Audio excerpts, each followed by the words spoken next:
Selamat siang, selamat datang. Saya sampaikan kepada seluruh mahasiswa program studi matematika yang memprogram mata kuliah pendidikan bahasa Indonesia. Mata kuliah ini merupakan mata kuliah umum dan sifatnya wajib program. Mata kuliah ini diberikan pada semester 2 dengan bobot 2 SKS. Setelah mengikuti mata kuliah ini, ada capaian pembelajaran yang akan didapatkan oleh mahasiswa.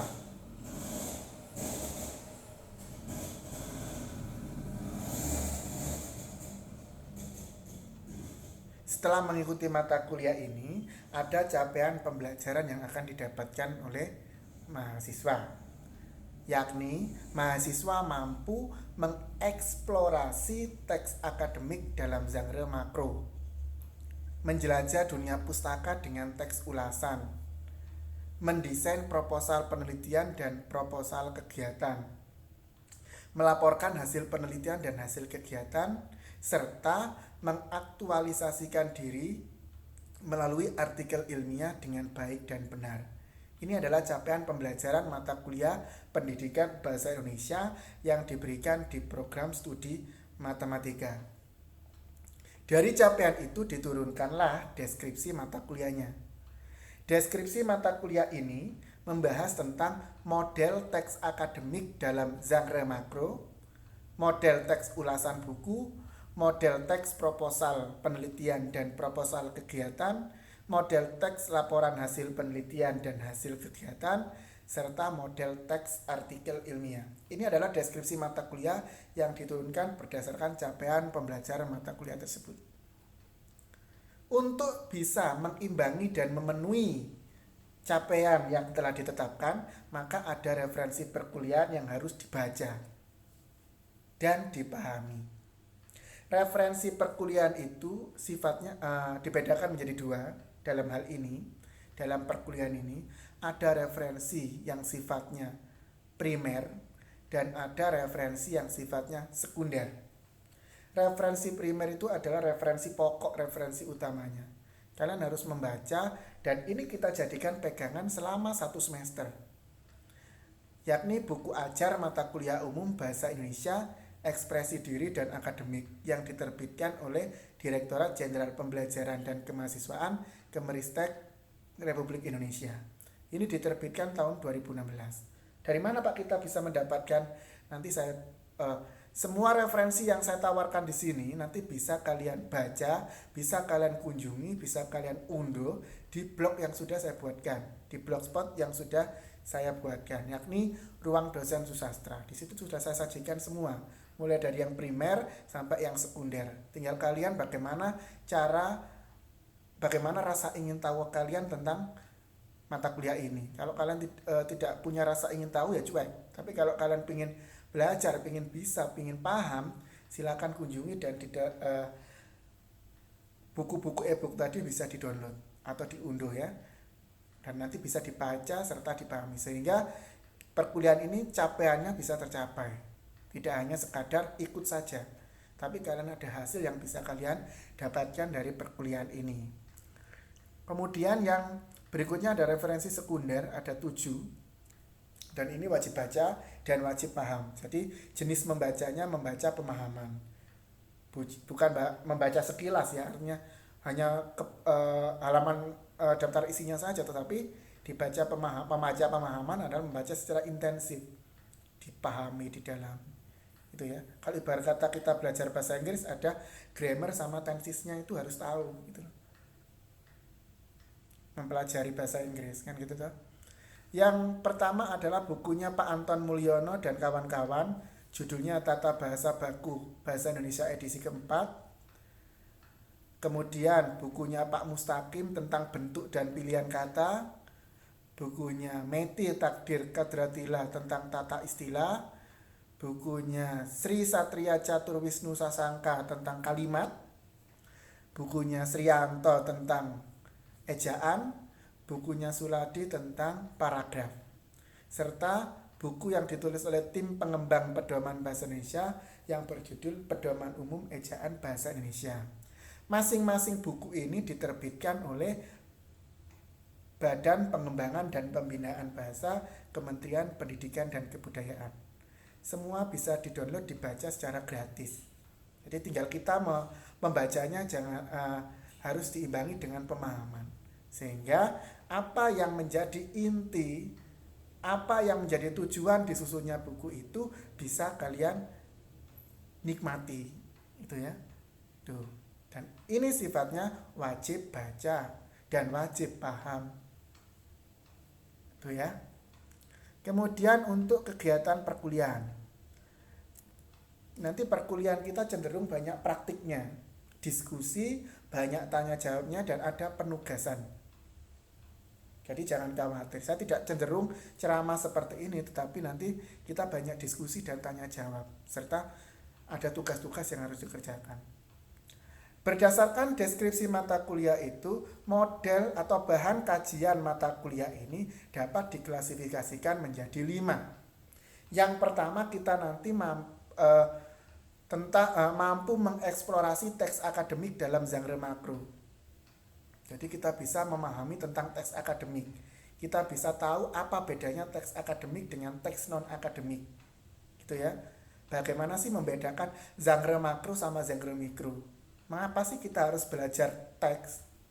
Apa sih fungsinya teks? Apa hubungan teks dan konteks? Mengapa itu diberikan di perguruan tinggi? Nah, itu akan kita pelajari pada pertemuan berikutnya dengan mengawalinya melalui model teks akademik dalam genre makro. Ini hanya sekadar gambaran awalnya dulu gitu ya.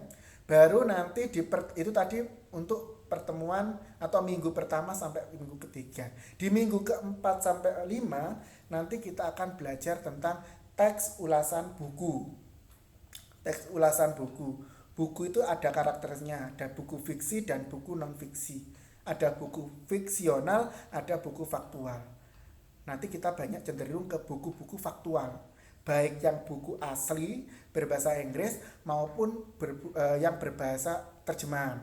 Sudah dialihbahasakan ke bahasa Indonesia. Nanti kita akan mencoba mengulasnya, mereviewnya, meresensinya. Itu ya. Jadi kalian harus punya, kalian mahasiswa semester berapa harus punya. Kalau misalkan kalian matematika harus minimal punya buku matematika, bacaan matematika, buku pengayaan matematika. Jangan sampai kuliah di semester 2 ini hanya mengandalkan PowerPoint, hanya mengandalkan catatan di buku tulis. Tidak seperti itu, tapi harus punya. Mata kuliah ini harus punya referensi ini, mata kuliah itu harus mempunyai referensi itu, mata kuliah ini itu harus punya referensi ini itu, gitu ya. Jadi jangan sampai kalian kuliah di sini hanya punya satu buku yaitu pedoman. Tapi kalian harus punya beberapa buku referensi yang sekiranya nanti ketika kalian tugas akhir, skripsi, kalian tidak mencari kemana-mana lagi. Oh ya, saya dulu pernah pakai buku ini. Oh saya pernah. Nah itu yang diperlukan. Nanti kita akan belajar bagaimana sih mereviewnya, bagaimana sih mengulasnya. Itu ya. Baru di pertemuan 6-7 nanti akan belajar tentang mendesain teks proposal penelitian dan teks proposal kegiatan. Bagaimana sih cara membuatnya, bagaimana sih karakteristiknya, bagaimana sih contohnya, bagaimana sih implementasinya, apa kegunaannya. Nah, itu akan kita pelajari di pertemuan 6-7.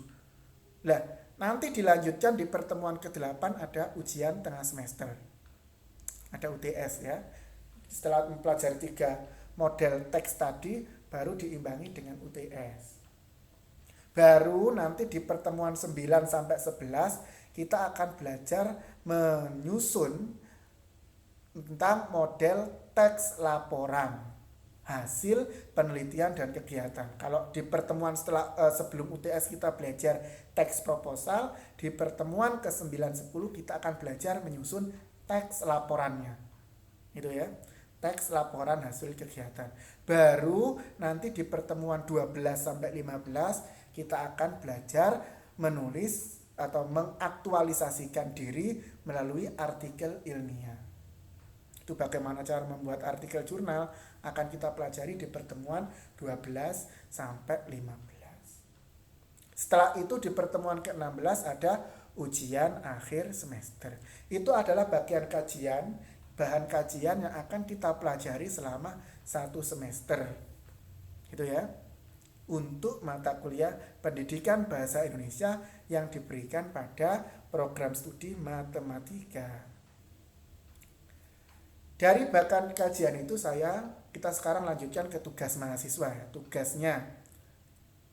Tugas mahasiswa itu yang memprogram mata kuliah ini dibedakan menjadi 2. Yang pertama, tugas terstruktur. Yang kedua, tugas tidak terstruktur. Artinya tidak beraturan. Kalau terstruktur wajib harus dilaksanakan. Gitu ya. Kalau tidak terstruktur itu nanti bisa kontekstual, melihat waktunya seperti apa. Oh, ini nggak nyampe, berarti bisa kita ganti tugas yang lain. Gitu ya. Jadi tugas tidak struktur itu juga ada, tugas strukturnya ada.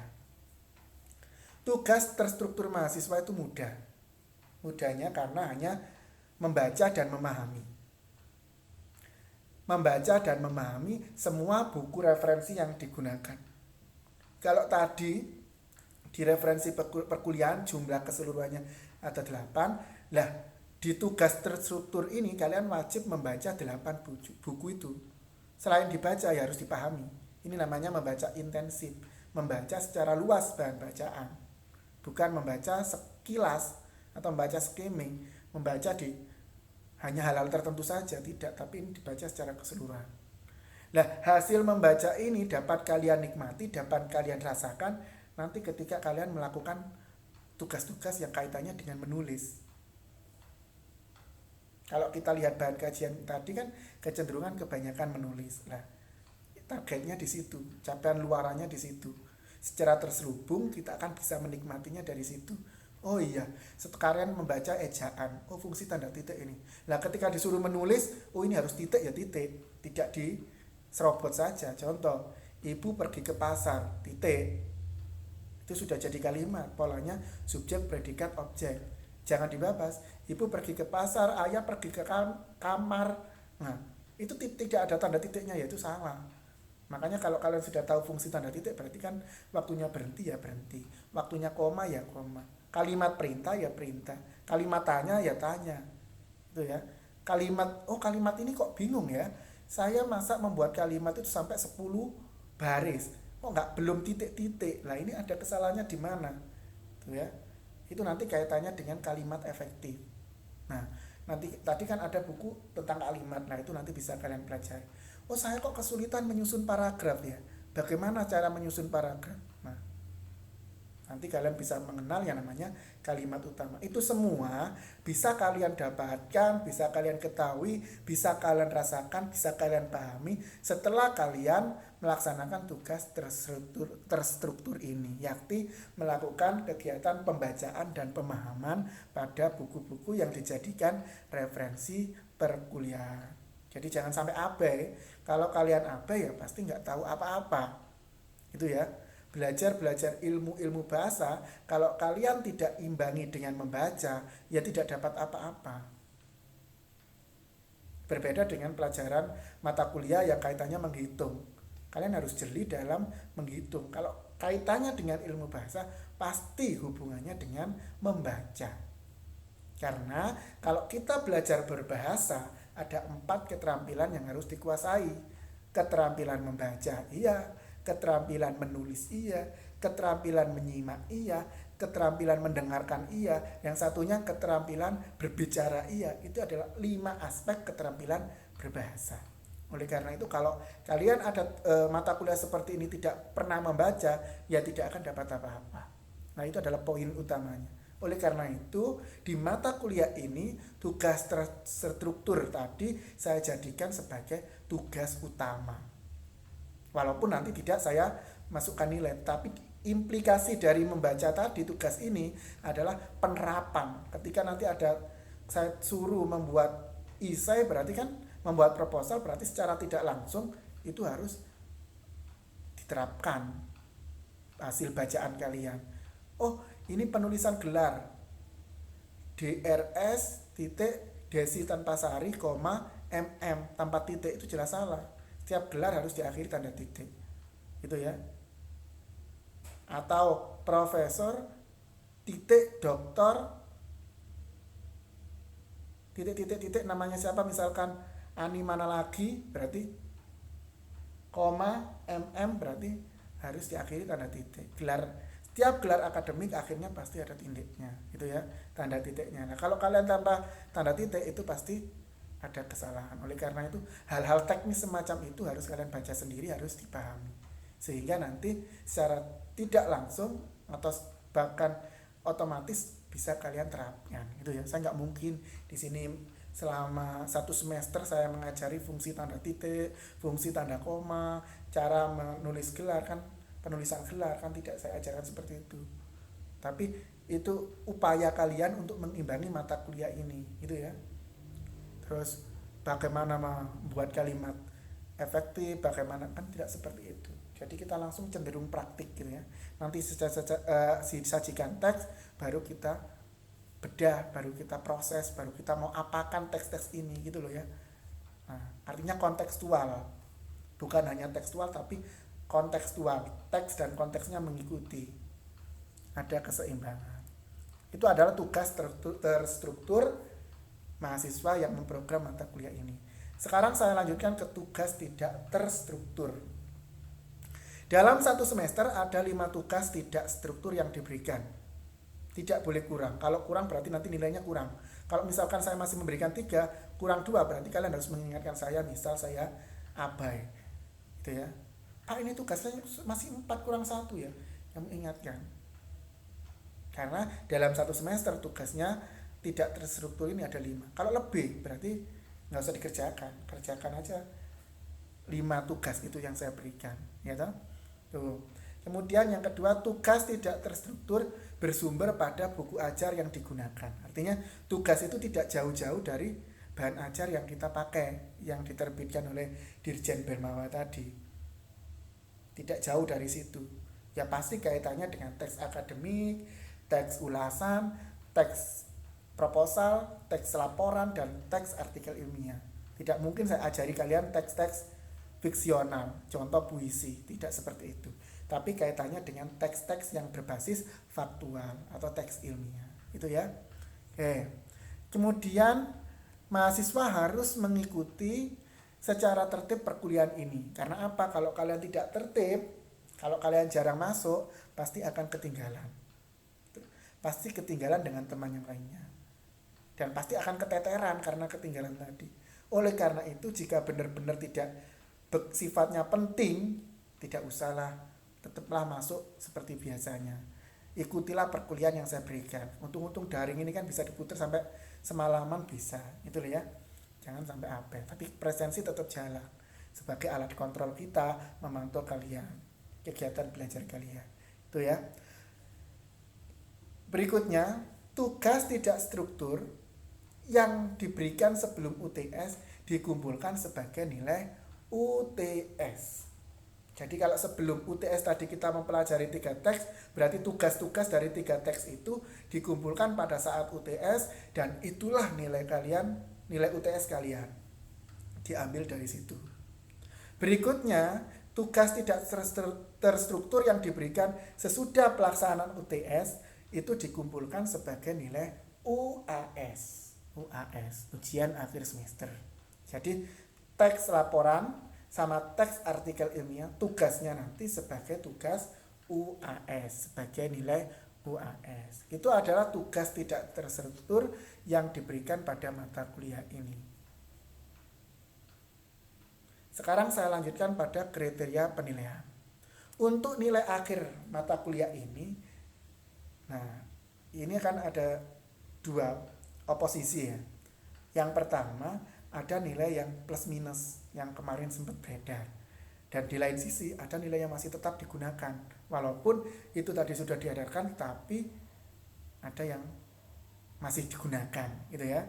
Jadi itu nanti kondisional. Kalau misalkan nilainya harus plus minus, ya kita ikuti itu. Tapi kalau nilainya kembali ke aturan lama, ya berarti kita ikuti saja. Tapi untuk gambaran awal ini saya masih mengikuti yang lama, gitu ya. Jadi nilainya didasarkan 4 hal: kepribadian, tugas, nilai UTS sama nilai UAS.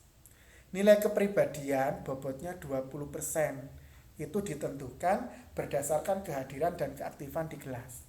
Jadi kalau ada yang absen, ada yang tidak hadir, berarti kan itu mempengaruhi nilai kepribadian. Ada yang tidak mengumpulkan tugas, ya mempengaruhi nilai juga. Nilai apa yang tidak dikumpulkan. Oleh karena itu, tertiblah. Kalau dapat tugas, kerjakanlah. Kalau kesulitan, tanyakanlah. Jangan sampai malu bertanya. Orang malu bertanya nggak dapat apa-apa. Gitu ya. Oke. Yang kedua, tugas. Tugas itu bobotnya 10%. Yang ketiga, UTS bobotnya 30%. Nah, bayangkan kalau tugas UTS tadi tidak dikumpulkan, nilaimu pasti kurang berapa persen itu ya. Nilai akhir ya ini ya. Kemudian nilai UAS ditentukan skornya bobotnya 40%, paling besar ya. Untuk konversi nilai akhirnya, nilai dengan konversi 80 sampai 100 nanti dapat A. 70 sampai 79 dapat B. 60 sampai 69 dapat C. Kalau nilai 50 sampai 59 dapat D. Selain itu dapat E. Harapan saya di mata kuliah ini kalian bisa dapat A. Itu ya. Jadi jangan khawatir. Tertib, kalau nggak bisa tanyakan. Ayo kita diskusi bareng. Nanti karena memang kegiatan perkuliah kita banyak yang diskusi, tanya jawab, penugasan, semacam itu. Saya lebih mengaktifkan kalian gitu. Bukan saya yang aktif, tapi kalian yang aktif. Saya hanya menyimak. Kalau misalkan kalian kesulitan, ya tanyakan. Kesulitan semua, ya nggak apa-apa, tanya aja. Nanti kita bahas di kelas ini. Kesulitannya di mana? Gitu ya. Oke. Untuk tata tertib perkuliahan. Yang pertama, kalian harus hadir tepat waktu. Kalau waktunya perkuliahannya di hari Senin, ya Senin. Nanti presensi diisi supaya saya bisa mengontrol mana yang hadir, mana yang tidak gitu ya. Tuh. Kemudian jika kalian berhalangan hadir, misalkan sakit, ya berilah keterangan. Buatlah pemberitahuan surat tidak masuk kuliah karena sakit. Surat itu tidak usah tetap kalian tulis di kertas, nanti kalian foto kirimkan ke saya. Sakitnya kenapa? Besok kita tanya. Gitu ya. Kalau sakitnya sebulan 2 bulan, ya nggak usah ikut kuliah, gitu ya. Nanti program semester depan aja dengan mata kuliah yang sama, gitu ya. Kemudian jika kalian izin, ya tetap aja beri keterangan izin, gitu ya. Kalau kalian merawat orang tua sakit, ya buatlah surat pemberitahuan apa adanya daripada tidak ada keterangan, gitu ya. Terus semua tugas wajib dikumpulkan tepat waktu. Kalau tidak tepat waktu, ya ada pengurangan nilai. Kecuali kalau ada pemberitahuan sebelumnya. Kenapa telat? Berikan penjelasan. Kalau tidak ada penjelasan, ditinggal, ya berarti ada pengurangan nilai. Itu ya. Itu adalah beberapa gambaran awal perkuliahan kita selama 1 semester. Untuk mata kuliah pendidikan bahasa Indonesia yang diberikan di program studi matematika. Jika nanti ada yang mau ditanyakan, bisa bertanya, saya kasih kesempatan melalui kolom komentar yang saya sudah sediakan di bawah, yang sudah ada di bawah.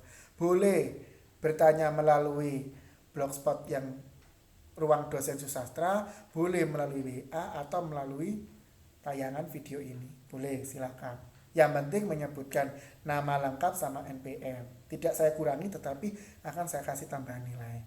Itu ya. Sebagai tugas pertama hari ini, coba deskripsikan pentingnya belajar bahasa Indonesia di perguruan tinggi. Pentingnya belajar bahasa Indonesia di perguruan tinggi. Jawaban atau argumen kalian ungkapkan dalam 200 kata di kolom komentar video ini dengan menyebutkan nama sama NPM. Kurang dari 200 kata saya kurangi. Jadi 200 kata, minimal 200 kata. Lebih tidak apa-apa. Nanti argumen atau pendapat kalian tentang itu coba dijabarkan di kolom komentar video ini. Dalam menjabarkan argumen tadi, kalian harus perhatikan mana penggunaan huruf kapitalnya, di mana harus titik, di mana harus koma, di mana harus mengawali kalimat, mengawali paragraf, di mana harus menetapkan ide utamanya di mana. Lah itu nanti tugas kalian. Langsung diaplikasikan. Nah, tugas itu terakhir adalah hari Minggu. Jadi kalau ini diberikan di hari Minggu, kalau misalkan ada 30 mahasiswa berarti nanti ada 30 argumen yang numpuk di kolom komentar itu. Saya akan membaca dan saya akan rekap, langsung saya nilai. Gitu ya, sebagai tugas pertama.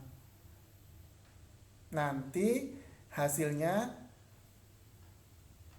akan bisa kalian ketahui setelah pelaksanaan UTS. Jadi tulis saja pendapat kalian seperti apa. Oh Pak, saya nggak mau langsung ketik di situ, tapi saya salin dulu di laptop atau di kertas. Ya terserah kalian. Itu caranya kalian, eh, terserah. Yang penting tugas hasil akhirnya kalian tik yang rapi di kolom komentar itu. Kalian penggunaan huruf kapital, di mana harus penulisan singkatan, penulisan akronim, tanda titik, mengawali kalimat, mengawali paragraf, meletakkan inti itu seperti apa. Ya kalian harus maksimal. Kalau tidak maksimal ya nanti nilainya kurang gitu ya, kurang maksimal. Demikian perkuliahan hari ini, siang ini. Apabila ada yang kurang berkenan, saya mohon maaf. Tapi kalau ada yang saya mau ditanyakan, silakan mengajukan pertanyaan pada kolom komentar dengan mengawali nama lengkap sama NPM. Saya akhiri, selamat siang. Sampai bertemu pada perkuliahan berikutnya.